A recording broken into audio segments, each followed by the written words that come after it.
Ikinatuwa ng Malacanang ang pag-exempt ng Estados Unidos sa higit $330 million na assistance ito para sa Pilipinas.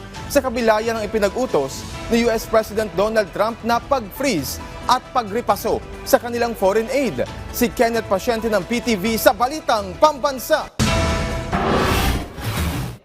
Ikinalugod ng Malacanang ang pag-exempt ng Estados Unidos sa assistance nito para sa security forces ng Pilipinas. Ayon sa palasyo, malaking bagay ang desisyon na ito ng US. Ibig sabihin kasi, tuloy ang $336 million na assistance ng Estados Unidos sa Pilipinas para sa modernisasyon ng pwersa ng seguridad ng bansa, na bahagi ng $500 million na Foreign Military Financing o FMF na inaprobahan ng US Congress noong nakaraang taon sa ilalim ng Biden administration. Ayon sa Malacanang, bagaman hindi binabaliwala ng pamahalaan ang AFP Modernization Program, mas magiging madaling gawin ito sa pamamagitan ng tulong ng US. Nagpapasalamat po tayo sa suporta na yan.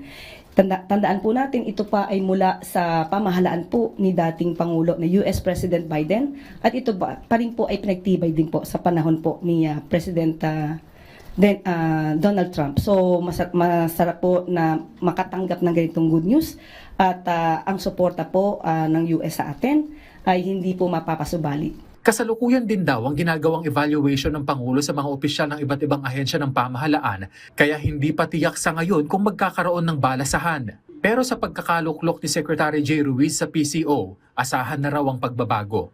Nagkaroon na po ng meeting at sinabi niya po talaga na magkakaroon ng pagbabago. At maaaring may ma-retain, maaaring may mawala. So hintayin po natin kung ano yung magiging order ni Sec Jay Ruiz. Sa paggunita naman ng EDSA People Power, binigyang diin ng palasyo na wala sa kagustuhan ng Pangulo na burahin ang kasaysayan. Dahil kahit naman daw special working day ang araw na ito, wala sa direktiba ng punong ehekutibo na pigilin ang sinuman na gunitain ang EDSA Revolution.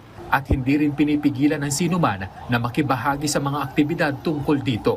If there is the intention to erase the memories of EDSA People Power, ibang klaseng pamamaraan ang gagawin. As a matter of fact, we declared it as a special working day, but it is considered just a regular working day. But what's the purpose of a special working day? It's to encourage people to join any event kung kanilang kailangang i-commemorate ang isang affair. Mula PTV Manila, Kenneth Pasyente, Balitang Pambansa.